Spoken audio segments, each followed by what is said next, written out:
Assalamualaikum warahmatullahi wabarakatuh. Selamat pagi pemirsa BSTV dimanapun Anda berada. Senang sekali kali ini kita bisa kembali berjumpa dalam spesial talk show masih bersama Rumah Sakit Umum Dr. Haji Kusnadi Bondowoso. Dan tentunya untuk kesempatan kali ini sudah tidak asing lagi, saya sudah kedatangan narasumber kita yang mungkin udah berulang kali bisa disaksikan di layar kaca BSTV. Beliau adalah Kepala Ruang Isolasi Klinik Pancoran. Beliau adalah Dr. Asmono. Selamat pagi, Dok. Selamat pagi Mas Yudi. Apa kabar nih pagi ini? Senang sekali Alhamdulillah kita sehat. bisa bertemu lagi, kita bisa lagi nanti sharing ilmunya dari dokter ya. Oke. Siap. Nah, seperti kita tahu bahwa belakangan ini masyarakat cukup boring istilahnya ya, Dok ya. Karena udah hampir 7 bulan dari bulan 3 sampai sekarang pemerintah melakukan kebijakan pembatasan berskala besar yang baru aja berlalu, kemudian harus bekerja dari rumah dan sebagainya. Nah, kita merasa ruang lingkup kita ini merasa terkungkung ya, Dok ya, di situ. Dan khusus untuk kesempatan kali ini di Special Talk Show, Dr. Asmono nanti akan memberikan tips ya, bagaimana kita bisa bugar dan tetap aktif bekerja selama masa pandemi. Betul begitu ya, Dok ya? Ya, betul. Nah, ini mungkin yang menarik untuk mengawali perbincangan kita di Special Talk Show kali ini, seperti biasa, ini ciri khasnya Dr. Asmono pasti ada lalapan nih, Dok. Ada macam-macam bahan-bahan herbal dan kami sudah sempat menikmati sajian minuman herbalnya di ruang isolasi klinik Pancoran ini. Ternyata ini ada namanya sendiri ya, Dok ya. Ini ramuan minuman pria perkasa. Ya, betul. Pria perkasa. Pria perkasa. Yang ini membantu sekali untuk pasien COVID-19 yang ada di ruangan ini. Tapi sebelum kita lanjut obrolan, Dok, boleh tahu ini pasien yang ada sampai dengan detik ini ada berapa nih, Dok? Yang ada di Yang klinik kita Pancoran? rawat di ruang isolasi di Pancoran ada 2. Ada 2. Ada 2. Dari jumlah sekian pasien yang sudah terdata, di sini ada 2 pasien ya, Dok? Iya, sisanya 2. Nah, ini menarik sekali, Dok. Dari jumlah yang banyak itu, bagaimana sih penanganannya? Ternyata dari pasien yang ada ini, yang terpapar COVID, itu tersisa 2. Ya. Bahkan beberapa waktu yang lalu, kalau nggak salah, itu sempat viral di media sosial, ada pasien COVID di klinik ini, Dok. Ya. Yang sempat bikin video, ternyata mereka malah happy-happy, Betul. seneng-seneng gitu. Itu sebenarnya apa sih ya, Dok, yang dilakukan di sini? Jadi gini Mas Yudi. Jadi kita itu perawatan pasien di sini kita buat happy memang.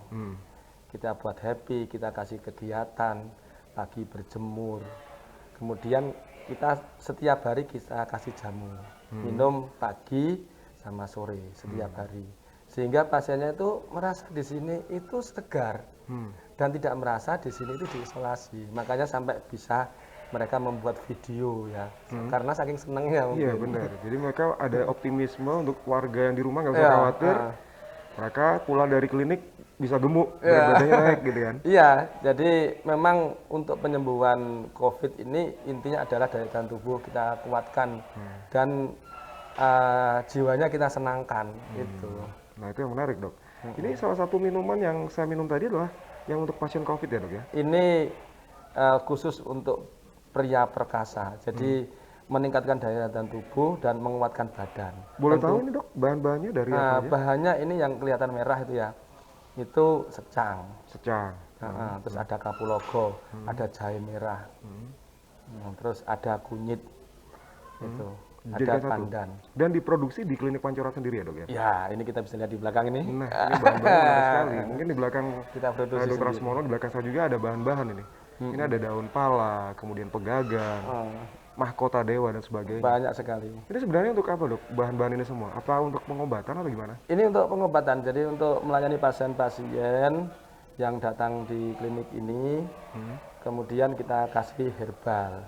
Nah, termasuk juga pasien-pasien COVID dan petugas-petugas, ini kita kasih jamu anti corona lah, nama kita jamu anti corona. Nah, ini yang menarik barangkali, Dok. Kalau di luar sana, mereka masih pesimis bahwa corona ini nggak ada obatnya gitu. Tapi ternyata faktanya di klinik Pancoran ini, di ruang isolasi corona, ini dengan pengobatan-pengobatan tanaman-tanaman kearifan lokal seperti ini, mereka banyak disembuhkan, terbantu ya, Dok? Alhamdulillah, jadi selama pasien-pasien yang diisolasi di sini, itu pasiennya sehat semua.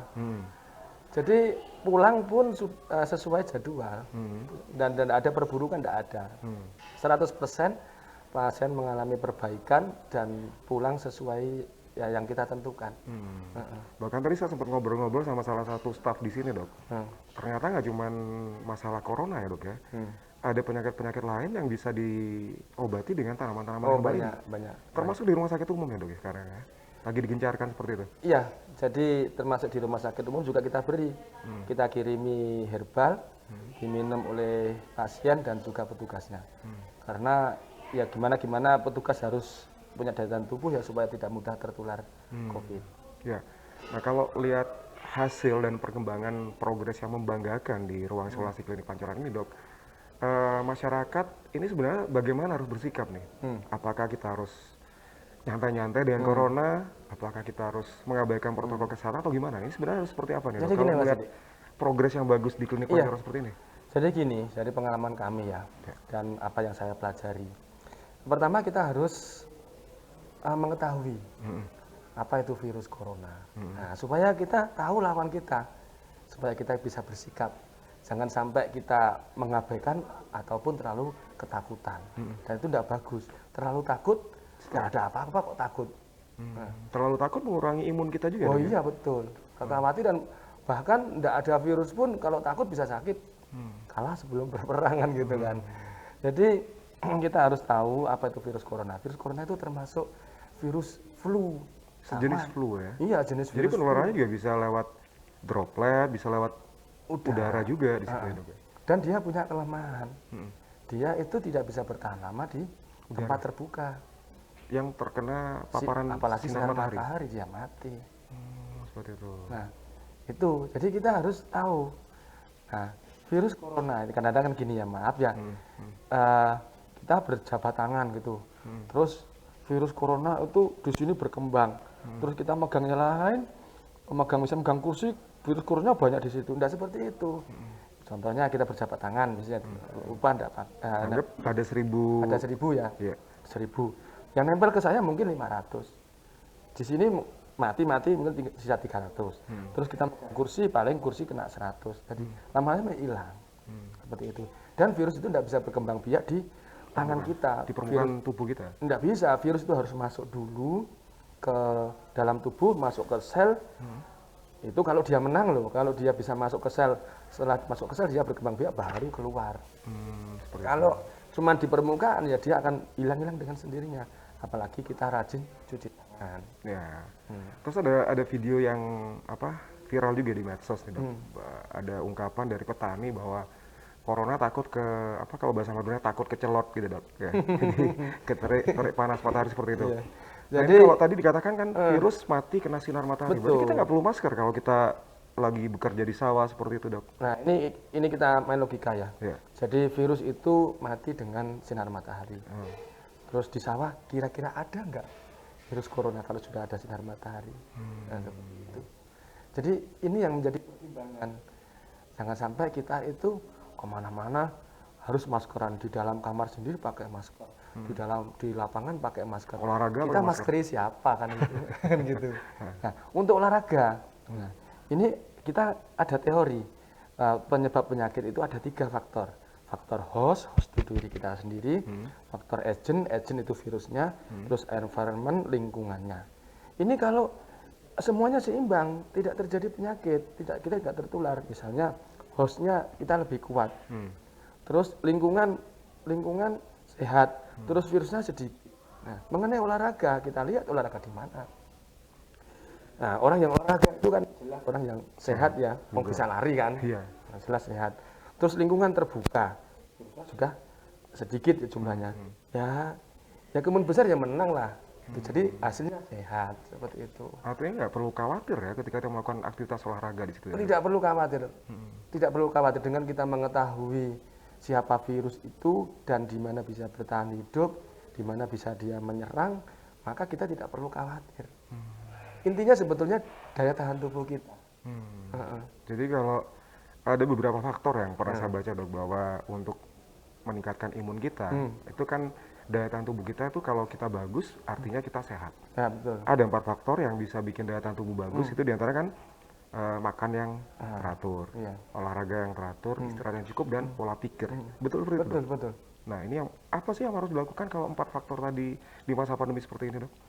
olahraga? Jadi gini, pertama kita tidak usah khawatir, kita harus percaya diri ya, bahwa kita kuat. Itu yang pertama, kita yakin dulu. Jangan takut duluan, yakin dulu. Nah, setelah yakin, kita lanjutkan dengan makanan yang sehat. Makanan yang sehat itu adalah makanan yang alami, yang tidak mengandung bahan pewarna atau pengawet atau perasa. MSG. Nah, MSG. Bumbunya harus bumbu alami. Itu menyehatkan kita. Kemudian olahraganya.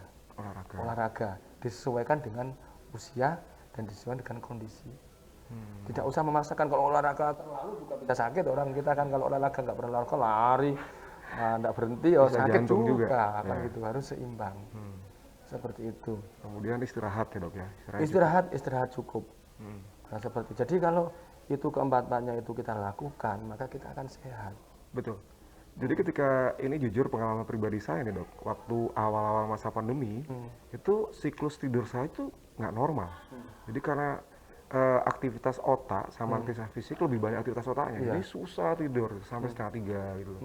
Tapi setelah saya imbangi dengan olahraga, itu normal kembali ya dok. Makanya siklus tidurnya. itu olahraga itu seperti kita manasi mesin lah. Jadi olinya kerak-kerak itu semua berputar. Terus ada endorfin ya dok ya? Iya, akan muncul hormon kesenangan. Endorfin kesenangan akan merelaksasi semua organ-organ. Jadi organ-organ itu kerjanya tidak stres, kerjanya normal. Seperti mesin itu tidak lancar ya, pembakarnya lancar. Terus tidak ada macetnya di karburator. Enak mesin itu, seperti kita.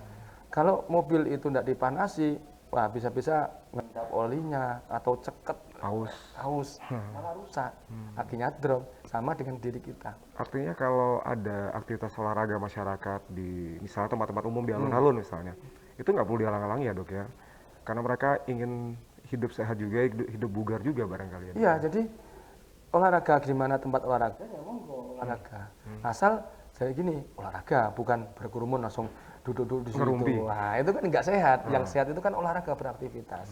Jelas olahraga itu kegiatan yang sehat, maka virus-virus, misalnya ada virus, kita juga kalah. Oke.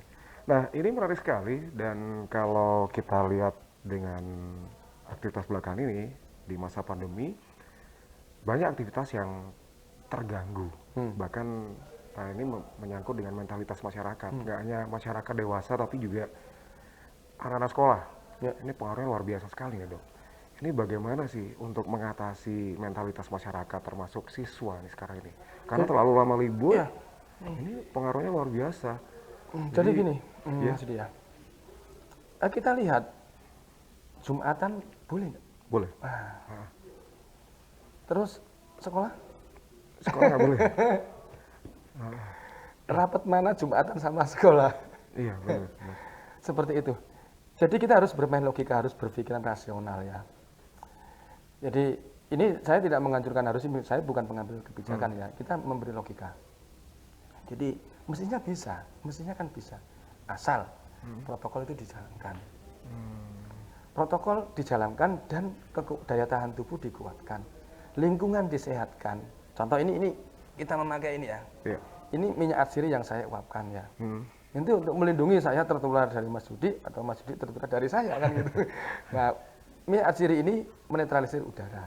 Ini masyarakat juga perlu simak barangkali. Di depan saya ada uap ya, asap di situ. Ini fungsinya apa nih dok? Ini minyak atsiri. Kalau baunya juga. Nah, ini minyak kayu putih yang saya uapkan. Anda juga bisa memakai minyak serai, minyak telon, minyak wangi yang lain. Yang penting minyak alami ya, ini mengandung minyak atsiri. Yang kita pakai kearifan lokal ya ini untuk menetralisir udara, termasuk virus-virus itu kita netralisir. Karena ini minyak atsiri itu lemak. Virus itu dilapisi oleh lemak akan ketemu lemak, ikut jatuh gitu. Iya, ini akan lebih menarik lagi nanti kita perbincangkan nih dok, karena katanya dengan uji coba tatap muka dunia pendidikan juga, mungkin ini bisa diterapkan di bangku sekolah nanti. Bisa sekali, dan ini murah dan aman. Ya. Tapi nanti dok, kita akan kupas lebih dalam lagi, karena kita akan balik lagi nanti pemirsa. Kita akan hadir lagi nanti di segmen berikutnya, masih bersama Special Talk Show Rumah Sakit Umum Dr. Haji Kusnadi, bersama beliau yang sudah berpengalaman untuk menangani pasien-pasien COVID di Klinik Pancoran Bondowoso. Kita break dulu, akan balik lagi nanti setelah pesan-pesan komersial berikut ini.